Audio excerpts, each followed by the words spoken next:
Okay, பிடிஎஸ்னா உலகத்தில் இருக்க எல்லாருக்குமே தெரியும். ஆனால் இந்த இடத்துக்கு வர்றதுக்கு அவங்க எவ்வளோ நடந்திருக்காங்கன்னு உங்களுக்கு தெரியுமா? அதுக்கு முன்னாடி இந்த மாதிரி நிறைய வீடியோஸ் பார்க்கறதுக்கு என்னோட சேனலை சப்ஸ்கிரைப் பண்ணிக்கோங்க. ஸோ 2013 வந்து பிடிஎஸ் வந்து ஃபர்ஸ்ட் டெபியூ ஸ்டார்ட் பண்ணுறாங்க. ஸ்டார்ட் பண்ணப்போ அவங்க வந்து ஒரு சின்ன கம்பெனியில் தான் ஒர்க் பண்ணிட்டு இருக்காங்க. பெருசாக ஃபேம் கிடையாது, சப்போர்ட் கிடையாது.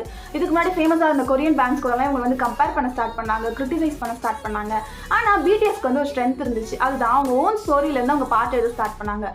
ட்ரீம்ஸ், ஃபெயிலியர், லோன்லினஸ், அப்புறம் யங் பீப்புள் வந்து ஃபேஸ் பண்ணுற ப்ராப்ளம்ஸ்லாம் வச்சு அவங்க பாட்டு எழுத ஸ்டார்ட் பண்ணதுனால அவங்களால மில்லியன்ஸ் ஆஃப் ஃபேன்ஸ் கூட வந்து ஈஸியாக கனெக்ட் ஆக முடிஞ்சிச்சு. ஸோ கொஞ்சம் கொஞ்சமாக அவங்களுக்கு கொரியன் ஃபேன்ஸ் வராங்க, அதுக்கப்புறம் இன்டர்நேஷனல் ஃபேன்ஸ் வராங்க. 2017 அவங்க எழுதின டிஎன்ஏ பாட்டுக்கு வந்து குளோபல் ஆடியன்ஸ் வந்து அட்ராக்ட் ஆகுறாங்க. ஒரு சின்ன கம்பெனிலேருந்து ஸ்டார்ட் பண்ண ஒரு 7 பேர் இன்னைக்கு வேர்ல்டு ஃபேமஸான ஸ்டேஜ்லையும் ஏறி பாடுற அளவுக்கு வந்திருக்காங்க.